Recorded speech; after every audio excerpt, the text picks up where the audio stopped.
Kitty Broman ruled the airwaves for 4 decades on WWLP TV, most of them in glorious black and white. Her shows At Home with Kitty and Kitty Today were the predecessors to Regis and Kelly, Rachel Ray, and our own Mass Appeal. She set a standard that others would follow. Her college training in home economics, costume design, interior decorating, and drama all contributed to her on-air resume and universal appeal. She cooked, she decorated, she followed the latest fashions, and she interviewed local and national newsmakers. In 1984, Kitty estimated that over 25,000 people, politicians, and entertainers had appeared on her shows. Her daughter, Erica Broman, remembers her mom as a people person. Here we are, years and years later, to talk about your mom. The First Lady of Springfield Television, quite an honor, and she may not have been on the air for almost 40 years now, which is hard to believe, but she is still fondly remembered. Why is that? She really connected with people. She had that amazing ability to be in a room, could be crowded with people, but if she was talking to you, you didn't feel like there was anybody else in the room. She had that unique characteristic that really made people feel comfortable.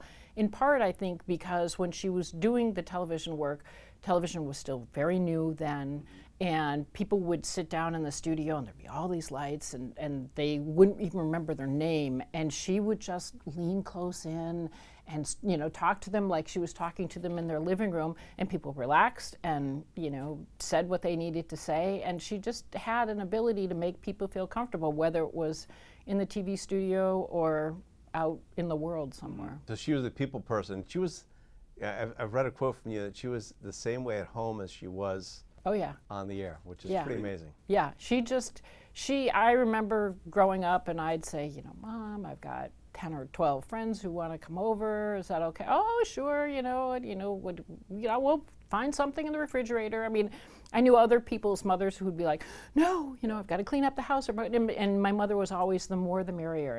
And from what I understand from the rest of her family, she was always like that. She always wanted lots of people around. She always wanted to make people happy. And it sort of extended through all aspects of her life. Her nonprofit work, the work that she did in conjunction with Channel 22 and raising funds for the Munson Developmental Center and Northampton State Hospital when they existed, and asking folks who watched the show to knit mittens and scarves because she had gone there and saw what the conditions were like and wanted to do something, and then would go back to both of those places and bring scarves and mittens and hats, because that was just who she was, a people person, and she wanted to help people. So being able to be in television and do it in a larger way, I think benefited both her and the community. Yeah, and as you said, she was in TV in its infancy, and she was actually a board member on the National Association of Broadcasters with a bunch of men. So she was the lone woman on that for a while. Well, she was, and I don't know if anyone has ever told you this story. I remember her telling me the story when I think I was in high school at the time. Really stuck with me that they wanted a woman, so they thought they would get a token woman, and they brought her on the board. And they were all nice and have these board meetings around big tables, and they would say platitudes and nothing would really happen. And then the men would leave and they'd go in the men's room. And she figured out that they were in the men's room figuring out the votes for things. Yeah. And the second time they went into the men's room, and they were in 10, 15 minutes, she knocks on the door and she said, well, are you going to invite me in so we can have those decisions, or are you going to come out here and do it? And the door creaks open and they gingerly walk out. A couple years later, she was chair of that board. How about that? That was sort of the way she tackled things, like head on. You're not gonna maneuver around me. I'm here, let's talk. So she's a pioneer as well. I mean, she literally is a pioneer, and she had to be a role model for so many young women and girls. She was, and for me at least, the TV station went on the air before I was born, so I, in essence, almost grew up in the studio, because I think she did her show on a Friday afternoon. It ended at 2 o'clock, and she had me at midnight.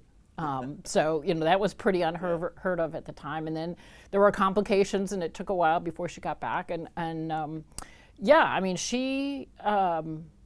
she wasn't afraid to tackle anything. And even after she left television, she was a court advocate when she moved to Arizona, really always trying to make where she lived a better place. And I think that's just sort of part of what her upbringing was like, and her desire to help people. Of course, she had this fantastic relationship with Bill Putnam, and those two together really built this station for what it is today. Yeah, he had the vision, and occasionally, I think he needed some direction with his vision periodically. And they had worked together at the Chamber of Commerce in Springfield in its infancy, and then the opportunity for a license here came about, and so he decided to grab that.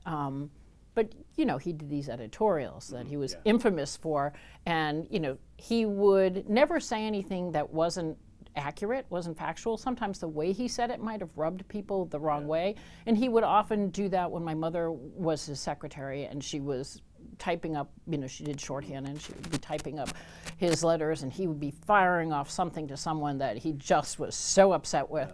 And she would type it up, she would put it in the bottom drawer, and she wouldn't mail it, and because she knew that was not a good thing to mail. And he'd come in the next day and he'd go, that letter I asked you to send to Rich Tettemer yesterday, do you still have that? And she'd go, oh yes, I wasn't able to make the mail. And he'd go, rip it up, So she balanced him in a way, and he sort of elevated her in another way. So it was a nice partnership. How did she help you as you started your career on the air? I had said repeatedly there was no way I was ever going to come back to Western Mass, because everyone who grows up in a certain town go, I'm not going back there any place but that. And I moved to Boston, and I was pretty happy at Boston. And then some things happened in my life. My apartment burned down with me in it, kind of thing. And I was like, okay, I need to regroup. And I came back. And I said, I'm willing to give it a shot. And I think both she and Bill, after they picked themselves up off the floor, said, okay, let's give this a shot. And it might have even been Bob Simone and some other folks who gave me some test runs, and then they just tossed me into the water. But I had grown up watching her. Yeah. So I knew what she was doing. I knew how to put people at ease, and then it became second nature.